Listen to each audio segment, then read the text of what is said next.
Kembali bersama kami dalam Berita Satu Spesial. Saya masih bersama dengan Bapak Erlangga Hartarto. Pak Erlangga, tadi ini menjadi sebuah nafas baru, angin segar tentunya bagi perekonomian kita, Perpu ini.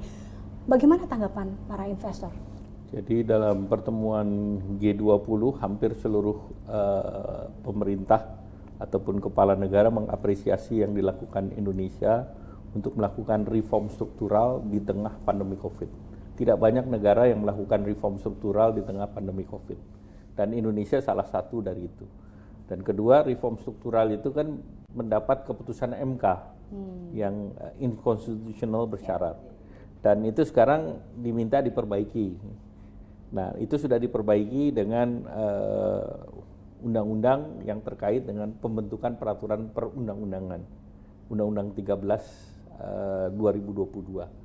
Sehingga dengan itu dilakukan, maka reform struktural itu diterbitkan kembali dalam bentuk Perpu.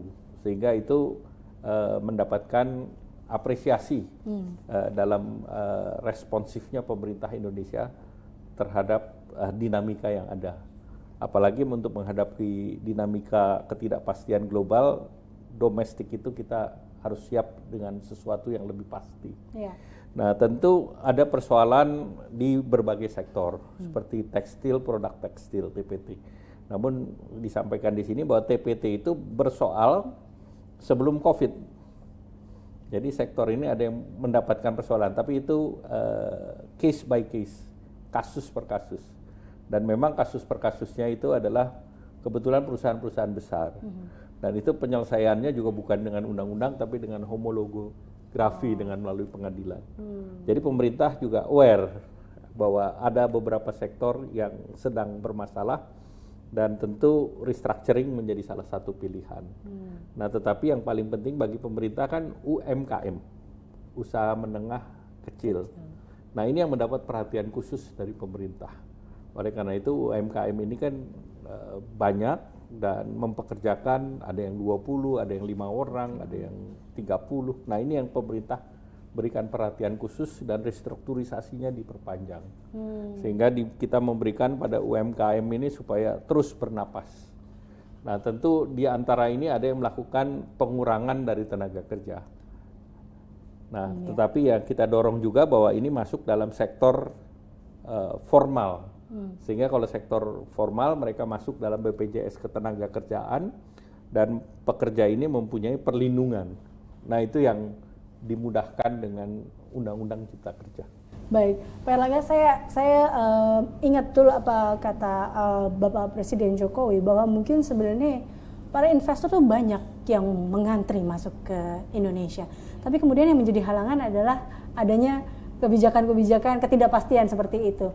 Apakah Perpu ini juga menjadi satu satu hal yang menjadi kepastian bagi para investor untuk masuk ke kita dan memberikan kemudahan mereka berinvestasi di kita, kah? Ya, jadi salah satu kan kemudahan perizinan.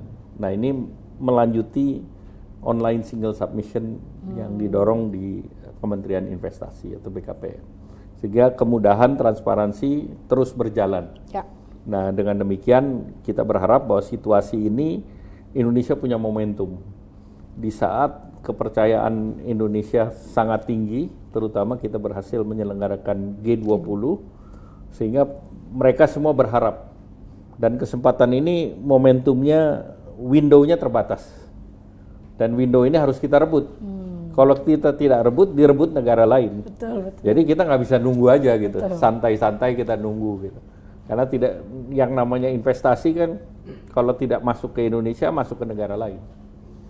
Nah, itu yang Indonesia sedang kejar, mumpung momentumnya sedang bagus.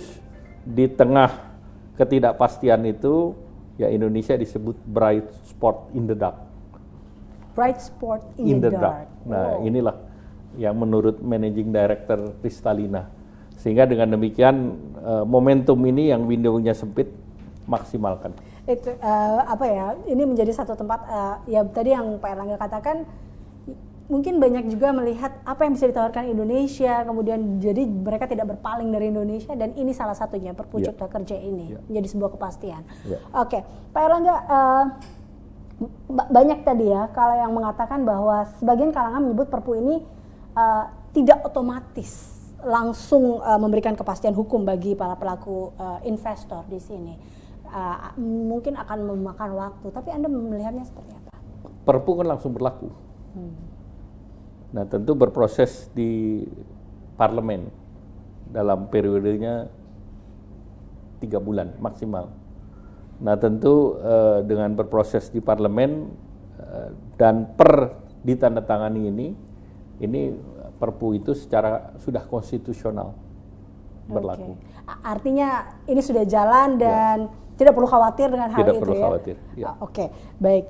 Balik lagi kita lihat iklim investasi di dunia yang dikatakan suram, kemudian ada juga yang dikhawatirkan gelap seperti itu, Pak Erlangga.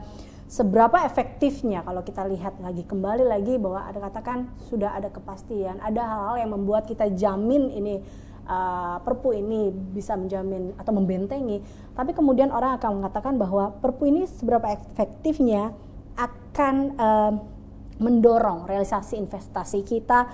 Tentunya ini kan target investasinya luar biasa ya Pak, besar bisa dikatakan seperti itu. Bagaimana Perpu ini? Ya, banyak sektor yang cantolannya adalah cipta kerja.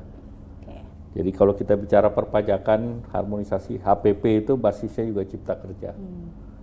Dengan demikian, kalau ini tidak jalan, macet pendapatan negara dari perpajakan dan yang lain. Kemudian kita bicara investasi jangka panjang, Sovereign Wealth Fund, ataupun INA. Nah, INA akan sangat krusial juga untuk membantu pengembangan ibu kota baru. Nah, itu cantolannya juga ada di cipta kerja. Kemudian kita bicara bank tanah, di mana bank tanah itu sangat penting untuk reform agraria. Nah, ini juga cantolannya juga ada di cipta kerja. Kemudian kita bicara keterlanjuran lahan, tumpang tindih lahan, kemudian antara lahan hutan dan lahan kebun dan sebagainya. Nah, ini cantolan solusinya juga di cipta kerja. Jadi banyak pembangunan akan macet kalau payung hukumnya ini tidak pasti. Dan pastinya ini ya balik lagi adanya di cipta kerja. Adanya di cipta kerja. Terakhir Pak Erlangga, closing statement dari Anda. Apa yang memang, bila memang Perpu ini bisa menjadi sebuah payung hukum yang akan menjadi benteng ekonomi kita, lalu apa yang ingin Anda sampaikan kepada masyarakat terkait dengan halnya, atau khususnya kepada para investor? Ya, tentu kita berharap bahwa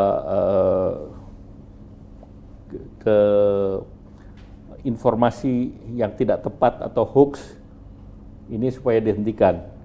Karena kalau saya lihat di beberapa dalam tanda petik media masih ada yang berita masih cilaka. Jadi masih lama banget gitu, di rerun gitu. Jadi tapi universe enggak ya Pak? Mohon kerjasama juga dengan karangan media. Jadi tahun ini kita butuh positive news. Jadi dan positif itu tidak hanya pemerintah, tapi harus kerjasama dengan kalangan swasta, dengan juga media, dengan masyarakat untuk bekerja bersama-sama menghadapi ketidakpastian. Sejarah pelaksanaan daripada G20 bisa berhasil karena kita melakukan secara bersama-sama.